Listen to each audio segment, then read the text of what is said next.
প্রিয় বন্ধুরা, আমরা দেখতে পাচ্ছি যে আসলে একটি অ্যাক্সিডেন্ট সংক্রান্ত ঘটনা ঘটেছে। তবে টুপিওয়ালা যে ভাইয়া বুঝাচ্ছেন তিনি বলছেন যে গাড়িটি মনে হয় কারো গায়ে লাগিয়ে দেওয়া হয়েছিল, সে হয়তো বা চোট বা ব্যথা পেয়েছে, সেই নিয়ে তর্ক বিতর্ক চলছে। তবে তিনি বলছেন যে আমি 1 ঘন্টা ব্যাপী তার পায়ে ধরেছি, কিন্তু সে গাড়িটি ছাড়তেছে না, এরকম কিছু আমরা এখান থেকে শুনতে পাচ্ছি। আসলে মূল ঘটনাটা কি হচ্ছে, এর পূর্বে ঘটনাটা আরও জটিল একটি রূপ নিয়েছিল। আমরা আসলে বাধ্য হয়ে তারপরে এই মুহূর্তে ভিডিও করছি। যদি হঠাৎ করে কোনো অপ্রত্যাশিত ঘটনা ঘটে যায় তাহলে সেজন্য তাদের আসলে খুঁজে বের করা যাবে প্রয়োজনে। তিনি বলছে 1 ঘন্টা সময় আমার নষ্ট করছে, এই নিয়ে তর্ক বিতর্ক চলছে। আমরা দেখছি বন্ধুরা, যে যেখান থেকে দেখছেন সবাই আসলে লাইভটি শেয়ার করবেন।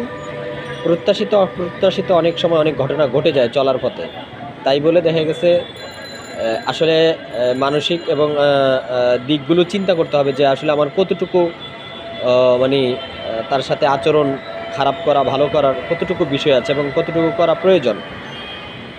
অনেক সময় দেখা গেছে ক্ষতি হয়েছে 1 টাকার, ক্ষতি আরেকজনের করে 500 টাকার। এই বিষয়গুলো আমাদের খেয়াল রাখতে হবে। চলার পথে মাঝে মধ্যে সমস্যা হতে পারে, সেটাও যেমন মানে ঠিক না, তেমনি সমস্যা সমাধানও আছে। আবার যিনি আসলে সমস্যা করবেন তিনিকেও আসলে সাবধানে চলতে হবে। তা আমরা দেখছি এই মুহূর্তে অনেক ব্যাপক লোকজন জড়ো হয়ে যাচ্ছেন এই মুহূর্তে। দেখা যাক শেষ পর্যন্ত কী হয়। বন্ধুরা সাথে থাকবেন আমাদের।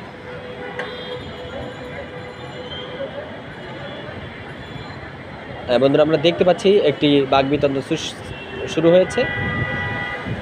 আসলে ঘটনাটা শেষ পর্যন্ত কী হয় দেখা যাক। তবে বেশ কিছুক্ষণ ব্যাপী এটা নিয়ে তর্ক বিতর্ক হচ্ছিল। আমরা এই মুহূর্তে দেখছি যে আসলে যত সম্ভব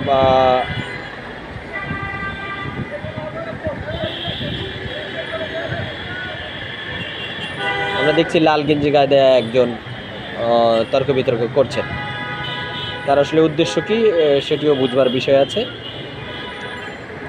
আমরা রয়েছে এই মুহূর্তে পল্টনে, ঘটনাটি ঘটছে পল্টন, যে রাস্তাটি আসলে রামপুরা উত্তরার দিকে যায় পল্টন থেকে, সেই রাস্তায় এই ঘটনা দেখা যাচ্ছে।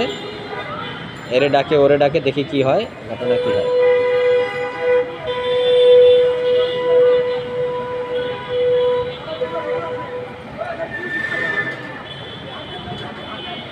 সে যত সম্ভব রিক্সা চালক ভাই, রিক্সা চালকের সাথে তার প্রাইভেট কারের সাথে কোনো ঘটনা ঘটেছে, সেই ঘটনার প্রেক্ষিতেই আমরা দেখছি এরকম একটি পরিবেশ। তবে শেষ পর্যন্ত দেখা যাক আসলে ঘটনা কি ঘটে, বলা যায় না।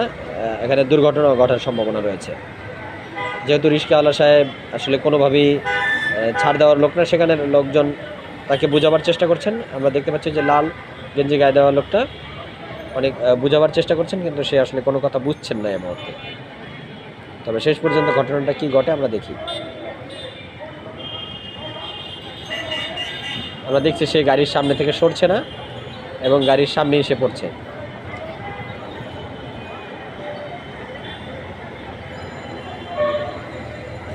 এই মুহূর্তে প্রাইভেট কারটি চলে গেল। সে আসলে বিভিন্ন ভাষা করছেন, তবে ওখানে লোকজন তারে বোঝাবার চেষ্টা করছেন, কিন্তু সে আসলে খুব একটা শান্ত হচ্ছেন না এবং সে ওই যে সে রিক্সাটি টান দিয়ে আবার সামনে চলে যাচ্ছেন। এই যে দেখবেন রিক্সাটি টান দিয়ে সামনে চলে গেল।